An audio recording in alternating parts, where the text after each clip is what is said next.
uJesu Kristu inkosi baba ngiyaxolisa, ngiyacela uNkulunkulu angixolele ngisende imeseji endaweni e-wrong. Ngiyacela uNkulunkulu angithethelele ungixolele baba, ngiyasengenza isono esikhulu sokungalaleli. Bengithula ufakazi ngibonga uNkulunkulu ngento angenzele yona ngomhla ka-24. Kushuthi ngilahle ikhadi e-Shoprite lasebhenki, ngangikade ngiboleka ikhadi lomunye usisi lokuswapa lase-Shoprite. Mase ngithi ngithatha lona kwaseqatha-ke lami. Ngothando likaNkulunkulu ngakwazi ukuthi ngilithole ngenxa yokuthi omunye usisi walicosha phansi, waselibuza ukuthi elikabani. Elibuza kulo sisi engangiboleka kuyena ikhadi lase-Shoprite, wathi akusilona elakhe. Ngathi uma ngiphakamisa amehlo ngithi ngiyalibheka ngathola ukuthi ilona elami, wase yangitholisela. Ngibonga amandla kaNkulunkulu ngokungibiyelela lona. Ngibonga nje kakhulu uNkulunkulu izinto ezinkulu asenzele zona. uJesu Kristu inkosi, uJesu Kristu inkosi. uJesu Kristu uyinkosi baba. Ngiyabingelela ekuseni egameni likaJesu. Sibongile kakhulu baba ngomkhuleko. Inkosi ibusise egameni likaJesu. Baba ngikhumbule late ukuthi konje nginawo lo mkhuleko. Ngase ngiyamguqisa ngathi ngicela guqe asho emva kwakho ukuthi baba ngithukile, bengibona into engakaze ngiyibone. Ngithe sengisende nokusenda imessage yabuya ingqondo ukuthi hayibo nginawo lo mkhuleko. Ngase ngithi mina guqa usho emva kwababa abaseRoma 10:9. Ngase ngiyamenzisa baba, siyamdumisa uJesu, siyabonga. Akanalutho umntwana, siyamdumisa uJesu. Ngixolise baba nongalisendi igama ukuthi bengiqala ukwenzela nokuthi bengishaya uvalo ngitatazela. Ngisaba nje ngibona umuntu ongathi khona into ephampayo ngaphakathi ephusha igazi ngendlebe. Kuphuma into emnyama bese kuphuma into ebrown bese kuphuma igazi elingamahlwili. Manje nje nendlela kade ekhala ngayo nje ingqondo nje ayi baba kuqamba mangabe bengithukile. Siyamdumisa-ke uJesu kuleyo kuvuma izono baba. Shuthi kubo ba umndeni nje okholwa kakhulu kulezi zinto manje uyasaba yena ngokwakhe, uthi ngiyabuyaqashula manje uthi ungcono kuthiwa usekhaya. Sengithi mina umdala manje uthe wena ungenza noma yini ongathi wayenza uma uzosizakala nje. Wathi-ke hayi uzocela ukuthi ekhaya abatshele ukuthi yena uselele, lezi zinto zabo azazimsizanga futhi uyena onenkinga, uyena futhi ohlukumezekile. Nefoni kwamanje akakabi nayo, ngoba ngiyamtshela ukuthi uma usunikelile ukuthi uJesu impilo yakho uyinikela kuye, kuzofuneka ungene egroupini ulandele yonke imigomo, ulalele ney'ntshumayelo, ulalele zonke izinto ngoba awukakaze usindiswe. Njalo ngosuku uzozwa ukuthi uNkulunkulu uthini empilweni yakho, njalo ngosuku uzozwa futhi nabafakazayo. Wasethi ucela ena ukuyokhuluma nomndeni wakhe, ahlale nawo phansi. Ngase ngithi mina ngeke sikuphoqe ngoba-ke phela usengaphansi kwabazali ngokusho kwakho, kodwa wena isiqumo sekuwena ngoba ingane la kumina eno-10 years ngiyithathisile uJesu ngayitshela nayo ivakashile nayo, ngayitshela ukuthi uJesu mntanami yena okhulula nayo. Siyamkholwa kuNkulunkulu baba ukuthi uzohamba naye amthwale. Sibongile kakhulu baba ngomkhuleko. Namhlanje nje akanalutho, uright, usesimeni esi-right. Siyambonga uNkulunkulu baba. uJesu Kristu uyinkosi. Amen.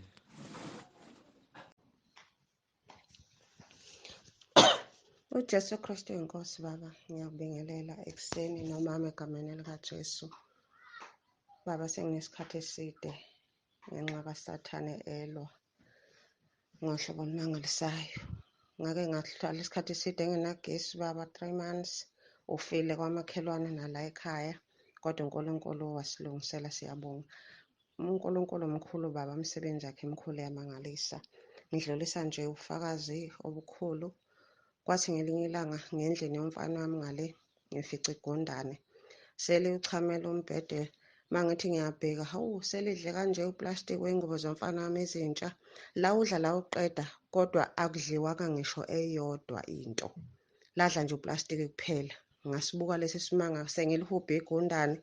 Ngase ngithula ngathi Nkosi yami bengcono ngingalibulali licashe.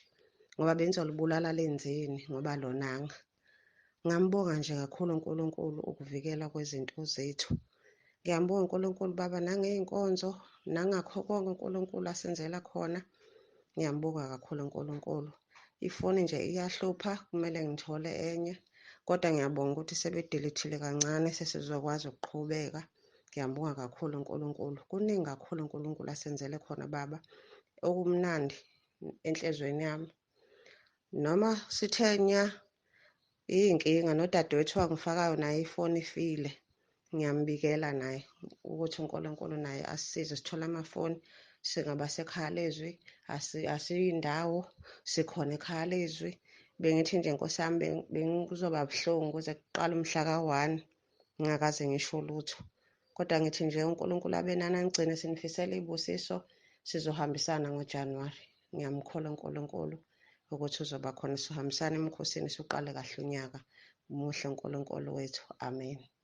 Siyanithanda, ngiyanithanda, siyanithanda, siyanithanda nakagwala. uNkulunkulu anibusise.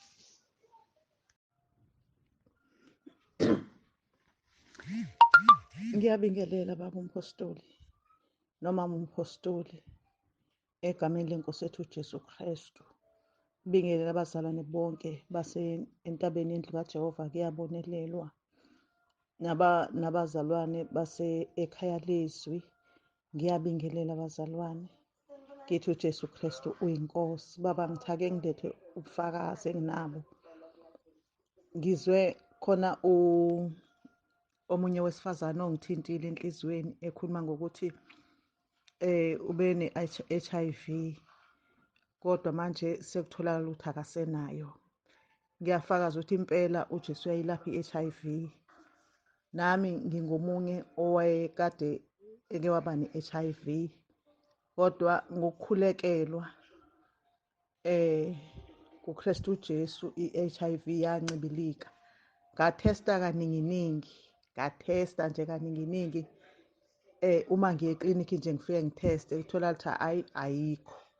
So ngiyambonga uNkulunkulu. I'm a living testimony ukuthi impela uJesu uyayilapha i-HIV, uJesu uyayilapha ngisho i-cancer.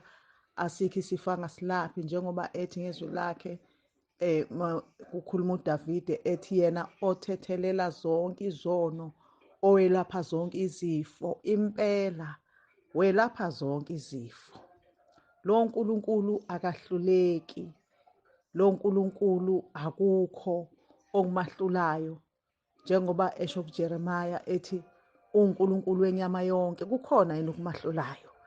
Baba ngiyabonga kakhulu ukungena ekhaya leZwi. Ngibonga nomzalwane owangiletha umama uNdala. Ngiyambonga kakhulu isibusiso empilweni yami ngoba konke lokhu angazi ukuthi ngangiyokuzwa kuphi.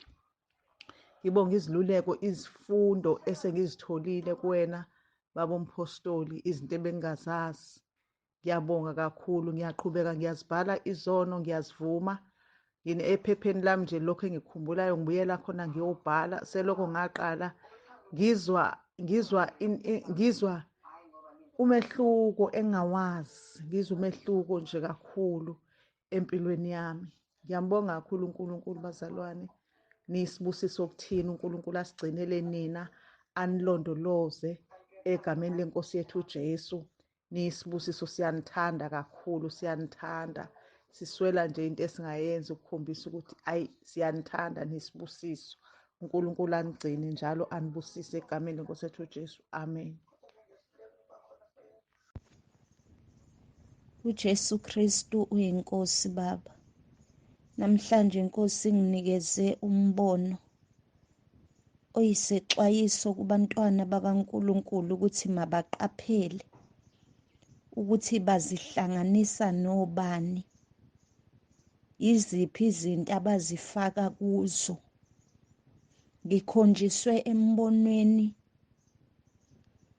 umzalwane nomzalwane kumele azirejiste yena ebhukwini le-Illuminati. Kunezinto ezizoqhamuka ukuzothumba abazalwane kodwa ngokunganaki bezemukele lezo zinto kube ukuthi sebeyarejistwa. uthe ngisabuka lihamba leli bhuku linikezwa abazalwane abahlukahlukene basemabandleni ahlukahlukene. Ngase kuba ngathi amehla amaphinda yavuleka, ngabona ebekucashile kubuqamama, kuvela njengeso lomuntu, kungazathi umuntu mayeveze iso elilodwa kuphela. Ucashile lo moya, kodwa abazalwane bengawuboni. Ngiyacela beqaphele nakulezi insuku abazalwane ukuthi bazihlanganisa nani, bazihlanganisa nobani. Beqaphele izinto ezizolethwa kubo, behlolisise konke. Jesu Kristu inkosi. Mateyu 19 verse 11. Amen. Ngiyabingelela ekhaya leZwi, ngiyabingelela sendlini kaJehova, ngiyabonelelwa, ngibingelela kubaba nomama, ngithi Jesu Kristu inkosi. Ekuseni ngibonga uNkulunkulu osigcinile kwazi kwaba lapha. Masibheke ukuqeda unyaka, ngibuka ubuhle bukaNkulunkulu osibiyele kuningi kuyenzeka, yasithinta nathi sakhile singomakhelwane endaweni yasemnambithi.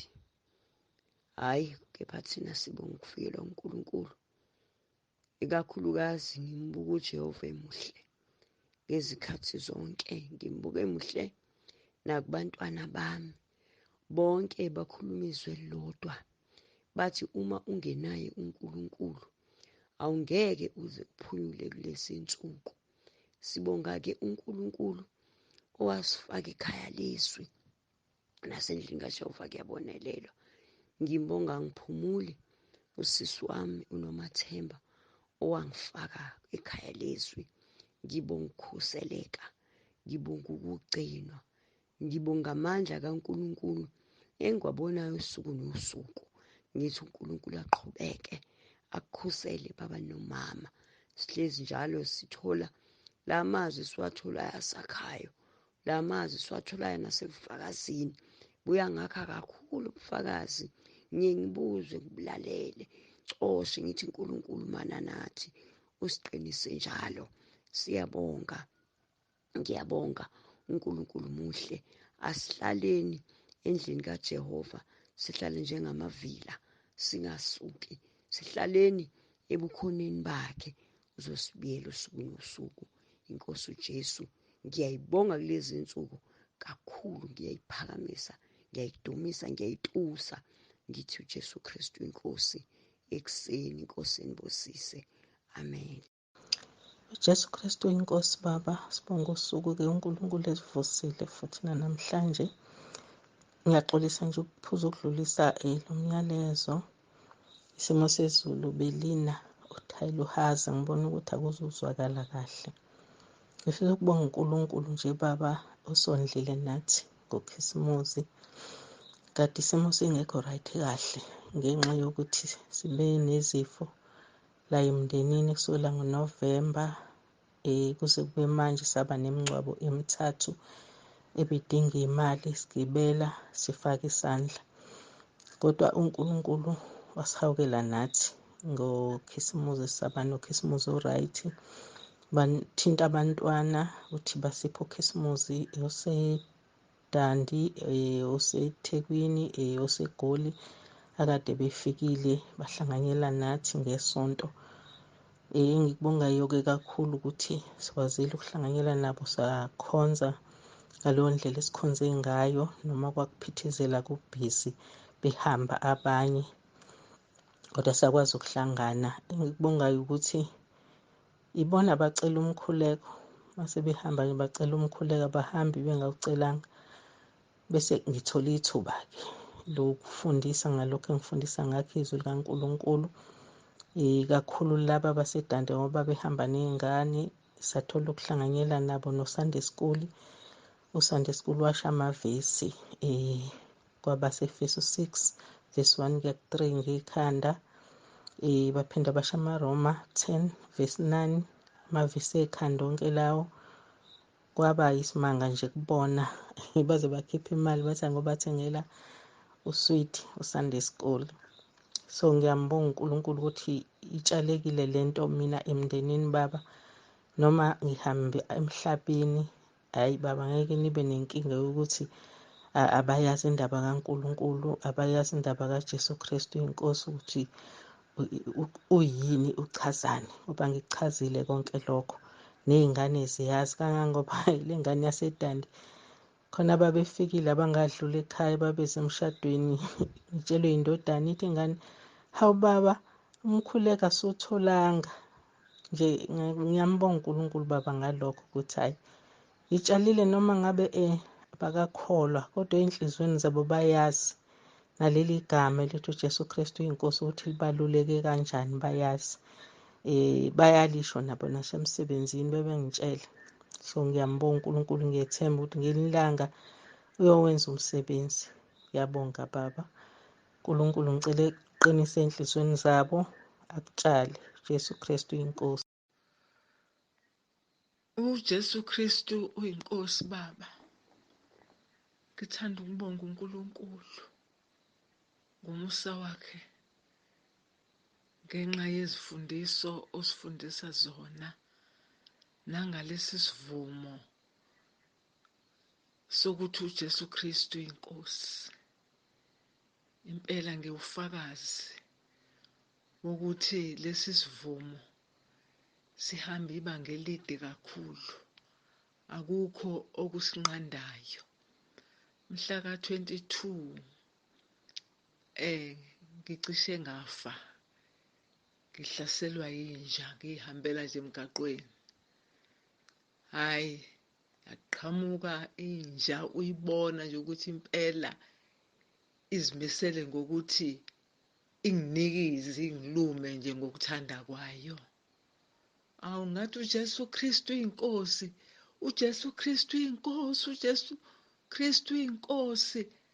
Kangibaleka ngingena emgaqweni, ekungeneni kwami emgaqweni nansi imoto eqhamukayo ngemuva kwami yama, kuyimoto yendiya, nayo izama ukuthi ingisusele lenja. Hhayi, kwacaca ukuthi kwalona leli ndiya liyahluleka. Abanini bomuzi bayithulele nje, akuveli noyedwa ukuthi angikhuzele. Leli ndiya-ke langisiza ngokuthi lithi angivese ngingenele emotweni yalo, lihamba nonkosikazi walo. Langithatha laze longibeka egeyithini emzini wami. Kwaba ukuphunyula kwami. Impela la ekhaya leZwi sivikelekile. Nami sengiwufakazi wokuthi impela sivikelekile. uJesu Kristu uyinkosi. Ngiyaxolisa baba ukudelete kusuke kwakhulumeleka phansi kakhulu. uJesu Kristu uyinkosi baba. Bengibheka nje kulezi iy'nsuku ukuthi eminyakeni edlule ngijwayele ukuphuma ngabo 5:30 to 6 uma ngabe ngiya emsebenzini sengiyothatha i-transport engihamba ngayo, ngihambe nje ngey'nyawo, ngihambe ngihlwathisa nje ngize ngiyofika la emgwaqeni. So nje kwathi ngelinye ilanga ngingayile esikoleni kwatholakala kukhona immese la engihamba khona. Ayi, cishe futhi ngaphambili kwalokho ecakothango nje lomuzi wami kwatholakala inyoka inqanyula ikhanda yashiswa kanye nommese kumisiwe nje kwaqonda kokubili kwabheka endaweni eyodwa ecakothango lwami. Kanti kulezi iy'nsuku ngithola ummese ngaphakathi eyadini. Ngawuthatha ngahambe ngayowulahla emgqonyeni ngoba nginengadi, ubuse eduze nje kwengadi ujikijelwe khona. Baba uNkulunkulu ngiyambonga nje kakhulu ukuthi uyangivikela ezimeni ezinjengalezi. Ngiyambonga kakhulu uNkulunkulu baba. uJesu Kristu uyinkosi. uJesu Kristu uyinkosi baba. Bengigulelwa ingane, ngithanda nje ukubonga uNkulunkulu. Bengigulelwa ingane ingakufuni ukudla, iphethwe ikhanda, eshisa kakhulu. Ngamthatha ngamusa eklinikhi, sabuye bamnikeza amaphilisi. Salala, uthe mayelala ngamuzwa ukuthi uyashisa kakhulu, ngase ngimnikeza amaphilisi amabili, salala. Hhayi, wangcono kwaze kwaba ngakusasa. Wahlala nje kahle emini ntambama kwabuye futhi ukushisa. Wathi ucela ngimphuzise amaphilisi ngoba manje ikhanda limphethe, kanti futhi uyashisa kakhulu. Ngavele ngabona ukuthi ake sithandaze uRoma 10 verse 9. Sathandaza uRoma 10 verse 9. Ngabeka la ikhanda la athi libuhlungu khona, umzimba wakhe ushisa, ikhanda ethi libuhlungu. Wathi ucela ukuphuza amaphilisi, ngathi asithandaze. Sathandaza, salala eshisa enjalo, ephethwe ikhanda enjalo. Salala, amaphilisi esingawaphuzile ekhona. Kuthe nje kudlula kwesikhashana ngamuzwe sepholile baba, sepholile. Ngingamphuzisanga philisi, ngingamphuzisanga lutho, kuphela nje ngisebenzise ukuthi uJesu Kristu uyinkosi. Ngiyambonga kakhulu uNkulunkulu baba, uJesu Kristu uyinkosi. Udumo kuNkulunkulu kweliphezulu nokuthula emhlabeni kubantu abathokozela nguye uJesu Kristu inkosi. uJesu Kristu inkosi, ngiyabingelela apostoli uNtsibande, umama Ntsibande, ikhaya lakaNtsibande lonke, abazalwane bonke basekhaya leZwi nasentabeni kaJehova kuyabonelelwa.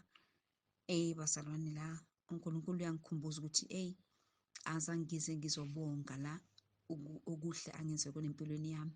Ngomhla ka-9 kuDisemba nje ngaletha icelo, ngabhala phansi icelo zikaNkulunkulu, ngacela ukuthi uNkulunkulu cela ngenzele umusa ukuthi ngithole indawo entsha yokuhlala, indawo ekhethwe uNkosi Jesu Kristu, indawo enhle ethulile. uNkosi Jesu ngenzele umusa bazalwane, uNkosi Jesu ngenzele umusa kakhulu. Ngitholile indawo kulamaviki aphelile, ngeza mangizoyibheka ngamcela uNkosi Jesu Kristu kule ndawo lengizoyithola. Ngicela kunezinto ngicela uNkosi Jesu angikhonfirmele ngazo ukuthi ile ndawo ngempela ebuya kuye, and mangifika la ngathola ukuthi ngempela uNkosi Jesu ngikhonfirma ngalento engizicele kuye. So uNkosi Jesu ngiyambonga kakhulu bazalwane, ongiphile indawo entsha yokuhlala ethulile ekhethwe uNkosi Jesu Kristu. Ngaphinde ngamcela futhi uNkosi Jesu Kristu ngomhla ka-9 futhi kuDisemba, ngathi Nkosi sicela indawo le ngizoyithola, ngicela ungibhadalele indawo yokuhlala ngoba ngafisa ukubhadala ngale mali engihola emsebenzini, ngoba le kampani engisebenzayo ikampani ephethwe ubuso nje obumnyama. Ibhosi yethu nje ibhosi ethanda imithi, ethanda konke, yaphahla, yenza zonke izinto nje ezinasemsebenzini, emakhabethini, ema-ofisini, lahlala khona amafayili, kugcwele iy'ngodo, kugcwele iy'ntshumpana nje, bazalwane. So uNkosi Jesu ukwenzile konke lokho bengukucelile kuye, ungiphile indawo entsha bazalwane. Ngiyambonga kakhulu uNkosi Jesu Kristu angiphe indawo entsha yokuhlala, nokuthi uNkosi Jesu angibhadalele indawo entsha yokuhlala, nokuthi uNkosi Jesu Kristu aphinde futhi angithuthe, angiphe imali ye-transport yokuthutha imithwalo ize la. Konke nje uNkosi Jesu ukwenzile. Ngiphakamisa ubukhulu bamandla akhe, ngithi uyingcwele uNkosi Jesu uyaphendula umkhuleko. Ngiyambonga kakhulu uNkosi Jesu Kristu angenzele kona. Ngiletha udumo lonke kuye, asoze abikho ufana naye. Ngiyamdumisa namanje, ngiyabonga konke. uNkosi Jesu Kristu muhle kakhulu. Ngiyabonga okunye futhi, ngiyabonga ukuthi uNkosi Jesu Kristu athinte emsebenzini ibhosi yethu, isifakele amabhonasi. Bengibona ngathi ayisifanele ngoba idate beseyidlule idate wosifakela amabhonasi, kepha ngiyambonga uNkulunkulu amthintile wasifakela amabhonasi emsebenzini, ngakhona ukwenza lokho engifisa ukukwenza. Ngiyambonga uNkulunkulu kakhulu uJesu Kristu inkosi. Ngiyabonga, amen. uJesu Kristu uyinkosi baba Ntsibande nomama Ntsibande. Ngiyabingelela ekhaya leZwi nasentabeni yendlu kaJehova kuyabonelelwa. Ngithatha leli thuba ngiletha ubufakazi. Benginenkinga yey'nhlungu ebezingiphatha ngenxa yokugqoka ubra noma luhlobo luni luka-bra, ngoba khona laba abanensimbi. Ngicabanga ukuthi mhlawumbe kwenziwa ukuthi unensimbi. Kwesinye isikhathi noma ngigqoke lona nje i-sports bra noma lonke uhlobo nje luka-bra, noma uyaxega noma mdala noma musha, bekuvele kuvuthe laphansi kwekhwapha right njalo, bese ngize ngigcina muva nje ngifake ikhushini kuqala noma ngigqoke ivest kuqala before ngifaka ubra. Kodwa ngithe mangifika enkonzweni yabasha ngazizwa ngikhululeka ngalelo langa. Iy'nhlungu angizazi ukuthi zahamba nini ngoba ukufika nje kwami lapho angizwanga ngisho iy'nhlungu engangizizwa before. Kuze kube manje ngiye ngalinga nokufaka obra abasha abasaqinileyo. Ayi, ngi-right. uJesu Kristu inkosi. Ngiyambonga kakhulu uNkulunkulu ongikhululile. uJesu Kristu inkosi. uYesu Kristu inkosi, ndiyabulisa kuwe tata, bulise nakumama. Ndithi uYesu Kristu inkosi, ndithi make ndingqine tata. Tata nanje bendanikade nanje ndingenako tu ukuthula enhlizweni yam. Ikhona nje le nto ndivayo emoyeni wam ukuthi nanje ndiyayidinga. Ndathi tata ndisoqala nanje ukuza entabeni yendlu kaJehova kuyabonelelwa ngeenkonzo zoomama. Ndathi nje ndingena ndaveske ndafumana nje iphisi nje ngaphakathi kum. Ndava nje ndinokuthula, ndafumana nje ukonela uYesu Kristu eyinkosi.